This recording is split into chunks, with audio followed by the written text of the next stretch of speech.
Hello students, I am Arvinder Kaur at Mindar and we will continue our discussion on the chapter From Trade to Territory the Company Establishes Power from class 8th History.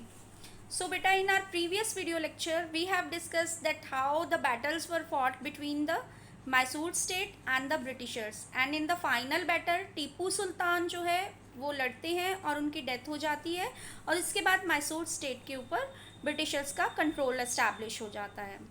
So now their next target was the Marathas. अब उनका next target जो है वो मराठा है. अब इसमें हम पहले स्टार्ट करेंगे मराठा स्टेट से ही. ओके, बट सेम इंफॉर्मेशन आपके लिए, डेट वॉच वीडियो केयरफुली और आफ्टर डैट कमेंट बॉक्स में आंसर्स दीजिएगा क्वेश्चंस के जो भी इस वीडियो के लास्ट में आपसे पूछे जाएंगे. बहुत सारे स्टूडेंट्स आंसर दे रहे हैं लेकिन बहुत सारे अभी भी रिस्पॉन्ड नहीं कर रहे हैं, तो प्लीज़ सभी स्टूडेंट्स जो हैं वो ज़रूर रिस्पॉन्ड करें. So let's begin our topic now, the wars with the Marathas. So beta, in the late 18th century the Britishers started facing problems from the Marathas. 18th century के last तक आते आते British को मराठास से भी problems आने लगी थी. क्या प्रॉब्लम्स आ रही थी?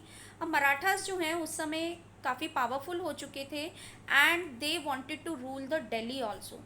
दिल्ली में क्योंकि मुग़ल एम्परर जो है उसकी पावर ख़त्म हो गई है, शाह आलम किंग थे आपको पता है, और वो बिल्कुल पावर जो है लेस होते चले जा रहे थे.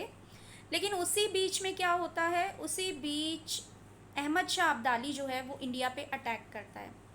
अहमद शाह अब्दाली ने 1761 में जब हमला किया तो एक बैटल लड़ी गई थी, थर्ड बैटल ऑफ पानीपत के नाम से फेमस है हिस्ट्री में, मराठास के बीच में और अहमद शाह अब्दाली के बीच में.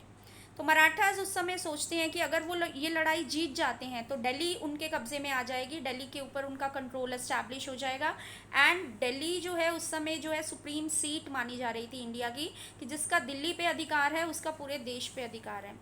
लेकिन क्या होता है, मराठा इसमें हार जाते हैं और हारने के बाद उनकी जो पावर है वो भी काफ़ी कम हो जाती है. आपने मूवी देखी है पानीपत, एक मूवी आई है, उसमें यही अहमद शाह अब्दाली और मराठास की बैटल के ऊपर ही बनी मूवी है. उसमें देखिएगा आपको हिस्ट्री के बारे में कुछ खास इंफॉर्मेशन उससे भी मिलेगी. सो बेटा नाउ उसके बाद क्या होता है, उसके बाद देखिए अब ज़रा मराठा स्टेट के बारे में समझ लीजिए. मराठा जो एम्पायर था वो कैसे इंडिया में जो है वो रूल कर रहे थे. देखो बेटा, मराठास जो थे they were divided into many states. एक स्टेट के ऊपर उनका रूल नहीं है, उनका रूल जो है वो बहुत सारी स्टेट्स पे है. कैसे? अलग अलग डायनेस्टीज़ थी ये. मराठा डायनेस्टीज़ में भोंसलेस, देन गायकवर्ड्स, होलकर और सिंधिया, ये चीफ होते थे मराठास के जो अलग अलग स्टेट्स में रूल कर रहे थे. नाउ एक सिंधिया डायनेस्टी हो गई, एक गायकवर्ड, देन होलकर, देन भोंसलेस, और इनका जो हेड होता था उसको जो चीफ होता था they were known as the sardars, उनको सरदार्स बोला जाता था. और ये चारों जो चीफ होते थे they were under the supreme control of the Peshwa. ये पेशवा के कंट्रोल में होते थे. मीन्स एक एग्रीमेंट था चारों का, पांचों के बीच में, कि पेशवा उसमें हेड माने जाएंगे. Peshwa was just like a prime minister और बाकी के जो हैं जैसा पेशवा के ऑर्डर्स होते थे उनको भी फॉलो किया करते थे. नाउ व्हाट हैपेंड, इसके इस तरह से इनका रूल चलता था. तो क्योंकि 5 हैं और यूनिटी है पांचों के बीच में तो पावरफुल हैं, और एक उस समय इंडिया में इनकी पावर का जो है एक डंका बजता था. एंड इन्हीं में दो पावरफुल जो लीडर्स आते हैं, one was the Nana Phadnavis और एक महाजी सिंधिया जो थे, ये मराठास के पावरफुल लीडर्स में से गिने जाते हैं. अब यहाँ पे कंपनी को पता है कि अगर उन्हें सेंट्रल इंडिया के ऊपर कंट्रोल एस्टैब्लिश करना है तो उन्हें मराठास के साथ लड़ना होगा. और ये भी मालूम है they will not be defeated in a one battle. एक लड़ाई में तो उन्हें हराना जो है वो पॉसिबल नहीं है. So the number of battles were fought.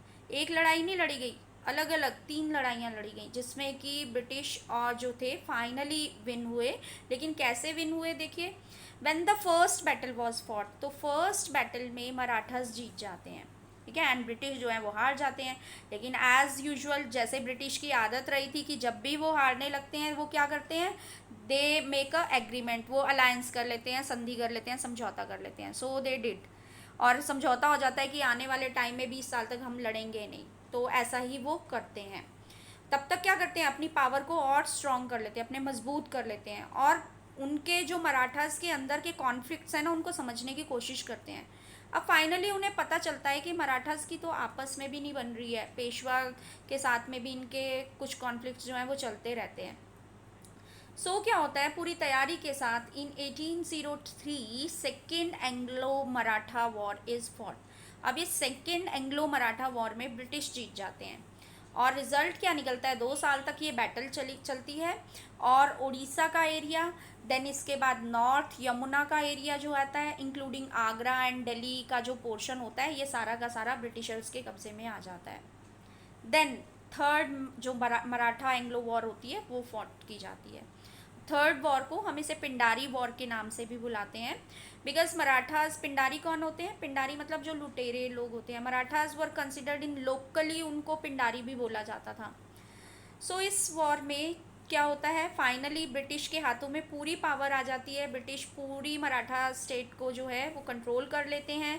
जो पेशवा होते हैं, पेशवा पुणे से रूल करते थे, तो पेशवा को रिमूव कर दिया जाता है और उनको रिमूव करने के बाद में बिठूर भेज दिया जाता है। Bithoor is a area near the Kanpur, Kanpur के पास का एरिया आता है, और उनकी पेंशन लगा दी जाती है कि अब आपको जो है कोई आपकी कोई स्टेट नहीं है, हम आपको एक पर्टिकुलर अमाउंट जो है वो पे करते रहेंगे वहाँ पे, आप उससे अपना खर्चा चलाइए।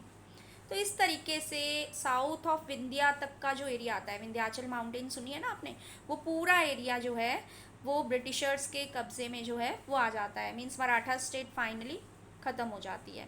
अब यहाँ से पता है आपको वो स्टोरी स्टार्ट होती है जब पेशवा जो हैं वो वहाँ चले जाते हैं, बिठूर चले जाते हैं, तो वहाँ से रानी लक्ष्मीबाई के बचपन की जो स्टोरी है ना वो शुरू होती है कि लक्ष्मीबाई का जो बचपन है वो वहाँ बीता था, and under the guidance of the Peshwas वहाँ पे रह के वो जो है उसके मन में एक शुरू से ही ब्रिटिशर्स को लेके एक जो एग्रेसिव फीलिंग्स थी वो डेवलप होती है।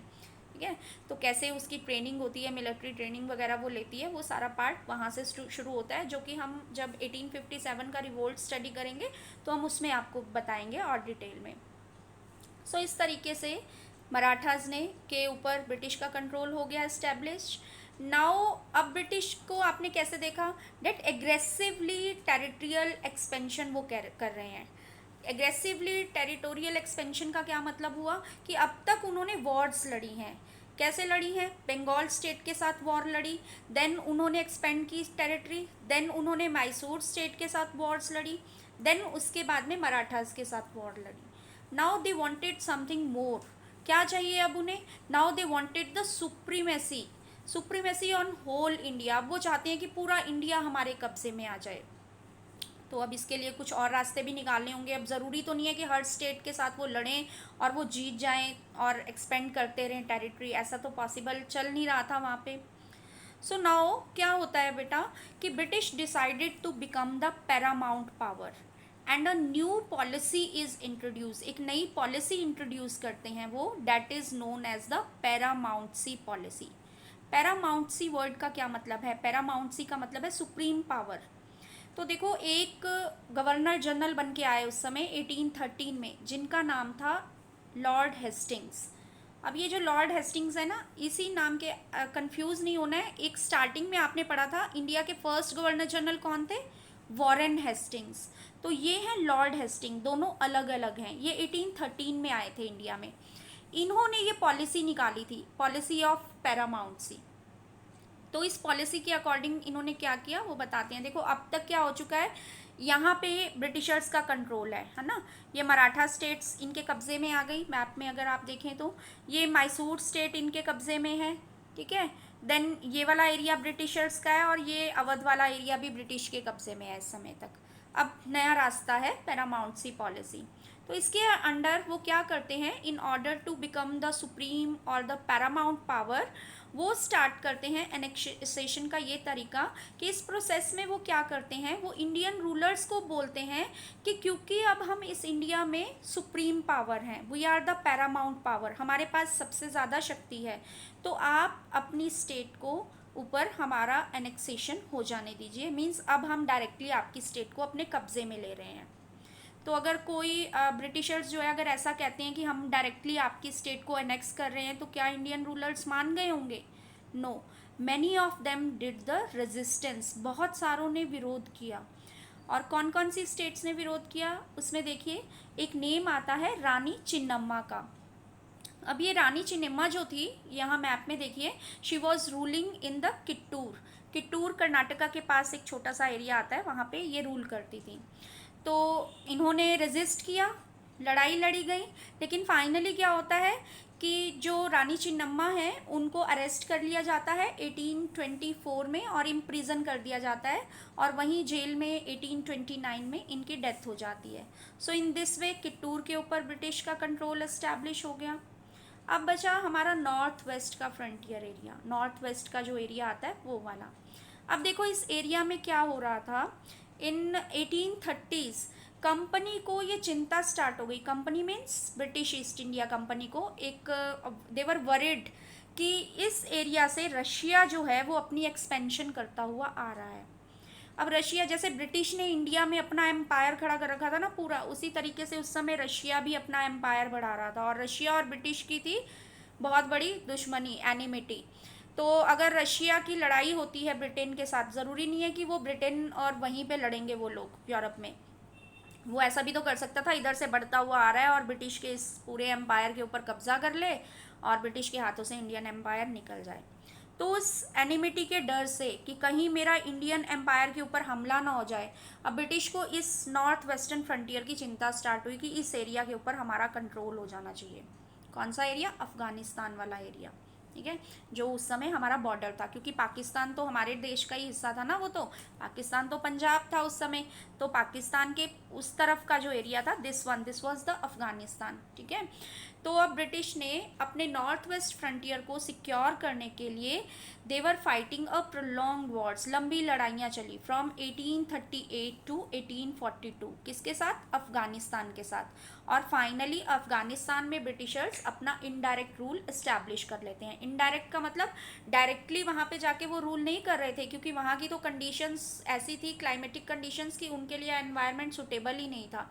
तो हरा दिया अफगानिस्तान को और बोल दिया कि अब आप हमारी पावर के अंडर आ गए, ठीक है, आप किस हमारे साथ ही डील करेंगे, किसी दूसरे कंट्री के साथ आप डीलिंग्स नहीं कर सकते, हमारा यहाँ पे कंट्रोल है।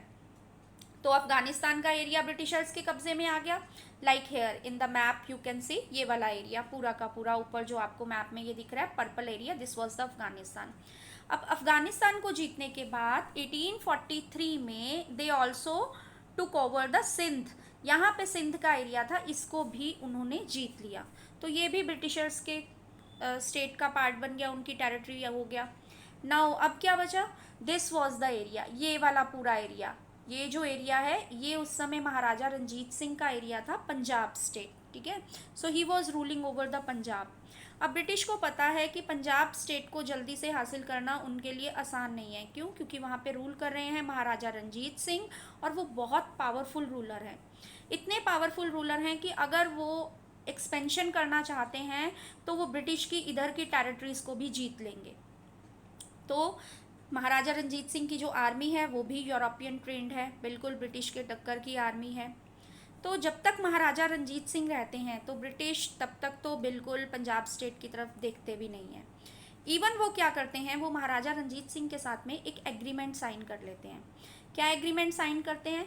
वो उसमें महाराजा रंजीत सिंह को बोलते हैं कि देखो आप हमारे फ्रेंड हो जाओ, और ये जो सतलुज रिवर होगा यहाँ पे, देखो यहाँ मैप में आपको पता है यहाँ से सतलुज निकलता है और ये इधर से फ्लो करता हुआ वो बहता है यहाँ से ये पूरा सतलुज का एरिया आ जाता है। तो उन्होंने बोला कि सतलुज रिवर के उस तरफ वाला सारा एरिया आपका, हम कभी उस एरिया में एक्सपेंशन करने नहीं आएंगे, और सतलुज रिवर के इस तरफ वाला जो एरिया हो गया वो हमारा, आप भी इस तरफ कभी हमला मत करना, अटैक मत करना। तो इस चक्कर में उन्होंने कभी अटैक नहीं किया, ना पंजाब के ऊपर ना उधर से कभी अटैक हुआ। लेकिन महाराजा रंजीत सिंह की डेथ के बाद उनके जो सक्सेसर्स हैं they are not so powerful. Even उनकी जो आर्मी है महाराजा रंजीत सिंह की डेथ के बाद वो ज़्यादा पावरफुल हो गई है। तो जो चीफ हैं आर्मी के, to keep the army busy, army को बिजी रखने के लिए वो उनको वॉर्स में झोंक देते हैं, लड़ाइयों में झोंक देते हैं। और फाइनली ब्रिटिश के बीच में और जो 6 स्टेट है उस समय पंजाब स्टेट के बीच में वॉर्स लड़ी जाती हैं, that are known as the Anglo Sikh wars. तो 2 Anglo Sikh wars were fought between 1845 to 1849, और फाइनली 1849 में जो सिख स्टेट है, पंजाब स्टेट है, उसके ऊपर ब्रिटिशर्स कंट्रोल एस्टैब्लिश कर लेते हैं। Now we know that most of the India was under the control of the Britishers. India empire पूरी तरह से ज़्यादातर ब्रिटिश के कंट्रोल में आ चुका है। क्यों? बिकॉज ऑफ देयर पॉलिसीज़, जो भी उन्होंने अब अडॉप्ट की अब तक। कौन कौन सी पॉलिसीज़ थी? सब्सिडरी अलायंस आपने स्टडी किया, पैरामाउंट सी आपने स्टडी की, एंड डायरेक्ट जो अटैक्स हुए उसके बारे में हमने देखा। इसके अलावा एक मेथड उन्होंने यूज़ किया था to expand their territory, that is known as the doctrine of lapse. अब देखो ये डॉक्ट्रिन ऑफ लैप्स क्या होती थी, दिस वन, ठीक है, इसके बारे में हम अब स्टडी करने वाले हैं। सो बेटा, ये जो डॉक्ट्रिन ऑफ लैप्स थी, इसको जिनका ये इनिशिएटिव था, जिस गवर्नर जनरल ने इसको शुरू किया था, उसका नाम था लॉर्ड डलहौजी।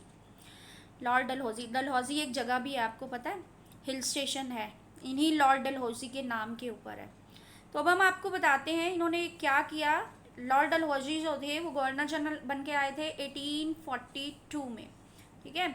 और इस पॉलिसी के अकॉर्डिंग ये कहा गया कि इफ़ एनी इंडियन रूलर, अगर कोई इंडियन रूलर जो है उसकी डेथ हो जाती है without a male heir, male heir का मतलब है कि उसका कोई जो है वो बच्चा नहीं है जो कि उसके बाद रूलर बन सके, तो उसके जो किंगडम है, उसका जो एम्पायर है, that will be annexed by the Britishers. उसके एम्पायर को ब्रिटिश एम्पायर में मिला लिया जाएगा।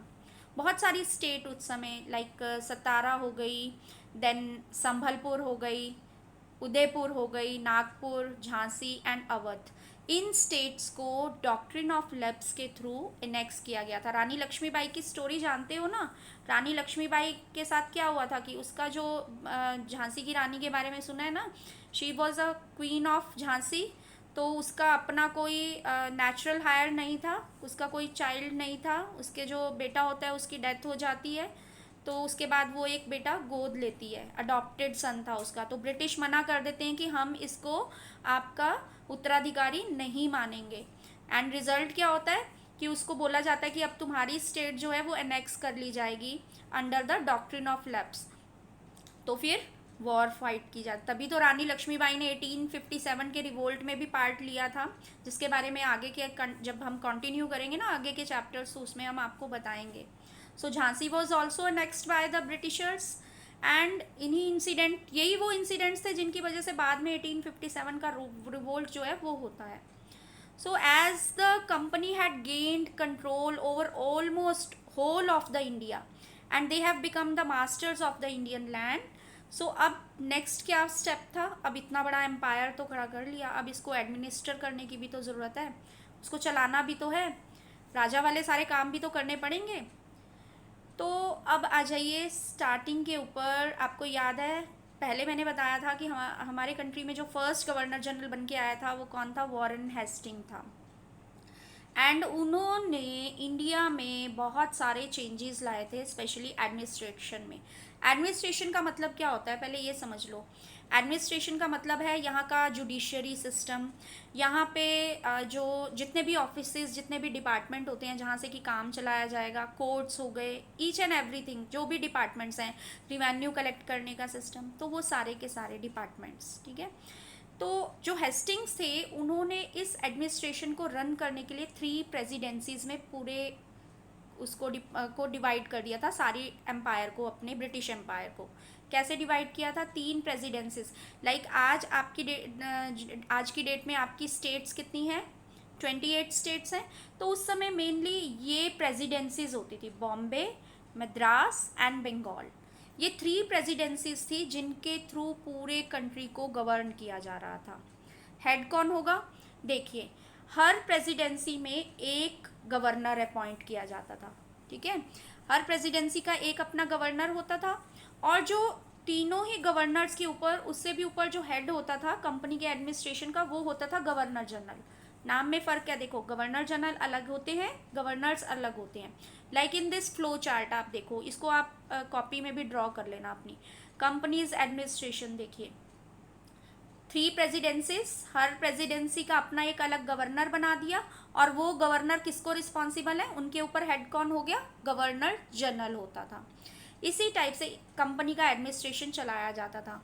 और हर डिस्ट्रिक्ट में क्या होता था, एक डिस्ट्रिक्ट कलेक्टर होता था, और उसके अंडर जो थे वो 2 कोर्ट होते थे बनाए गए। जुडिशरी सिस्टम के बारे में जब हम आपको बताएंगे तो और डिटेल में बताएंगे, criminal courts and civil courts.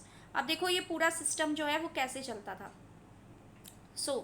जो डिस्ट्रिक्ट कलेक्टर होता था, उस एक तरह का जिसे कहते हैं ना जुडिशरी, जो आज भी हम फॉलो करते हैं, सुप्रीम कोर्ट या हाई कोर्ट्स, तो ये सिस्टम ब्रिटिश ने यहाँ पे स्टार्ट किया था। उससे पहले तो क्या होता था, देखो राजा महाराजा लोग होते थे, उनका दरबार लगता था, उसमें वो जस्टिस दिया करते थे। किसी को राजा जो जिससे खुश हो गया उसकी सज़ा कम कर दी, जिससे नाराज़ हो गया उसकी ज़्यादा कर दी सज़ा।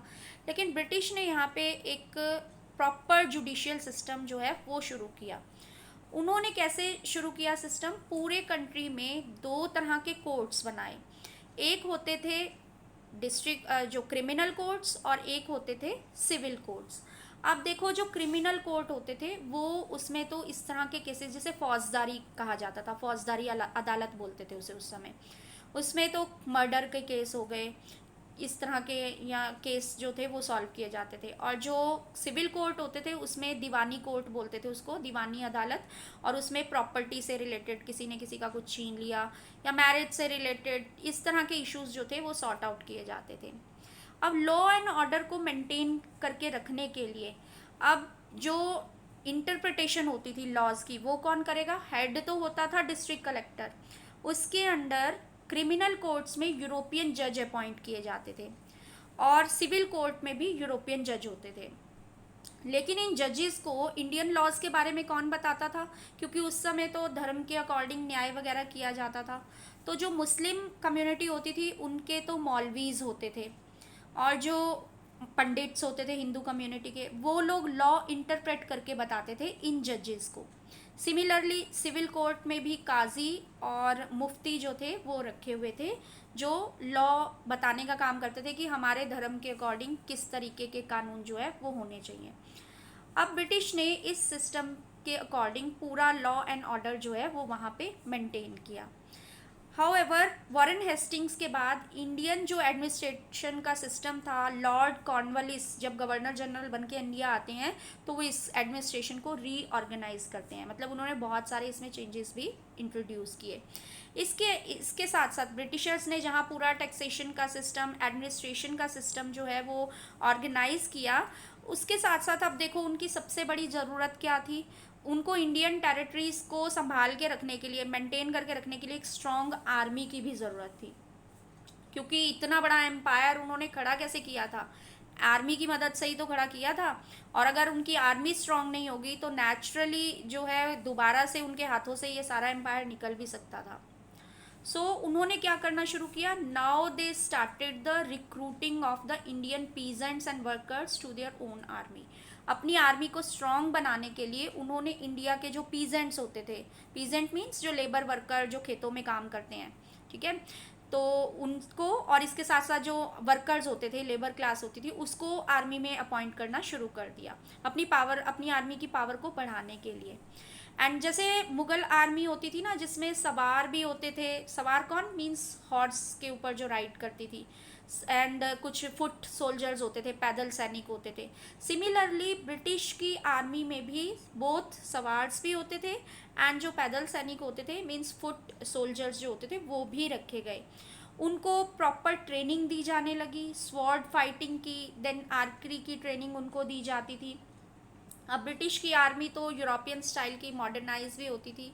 इस तरीके से वो नई नई बाद में टेक्निक्स लाते चले गए अपनी आर्मी को और स्ट्रॉन्ग बनाने के लिए, लाइक हैवी गन्स जिनको मस्कट बोला जाता था, they were introduce, matchlocks जो होते थे they were introduce, and there were also the need of developing the different techniques की सोल्जर्स की में एक यूनिफॉर्मिटी लाई जा सके। यूनिफॉर्मिटी मीन्स कि एक जैसे लगें।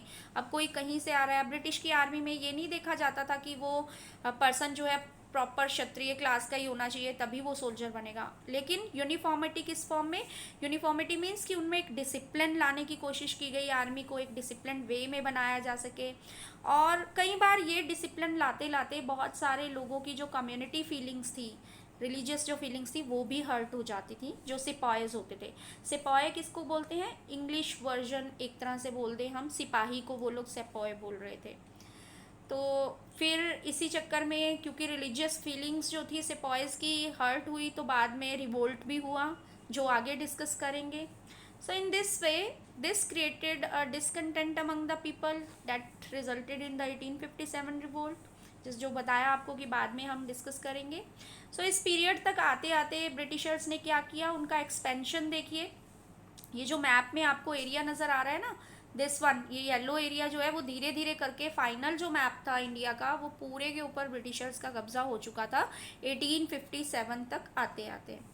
दस through what you learn up from this whole content, इस पूरे से आपको क्या पता चला कि कंपनी जो कि शुरुआत करती है as a East India company in order to trade करने के लिए, फाइनली क्या होता है, they gain the powers over the territories. तो वही आपके चैप्टर का नाम था ना, from trade to territory and become the rulers of the country. So this was the whole. Now there is a quiz time है, अब आपके क्वेश्चंस हैं। अब मैं आपसे क्वेश्चन पुट कर रही हूँ that when were the Anglo Sikh wars fought, first question is. Second question is who was the Maratha chief, ठीक है, during the Anglo Maratha wars. And third question is who was the Peshwa. So these are your three questions. Answer them in the comment box and watch the video again and again so that the concepts are made clear to you. आपके लिए concepts जो हैं वो clear हो जाएं. And finally stay connected with us. Connect रहिए ताकि आपको आगे वीडियो लेक्चर्स जो हैं वो भी इजीली अवेलेबल होते रहें.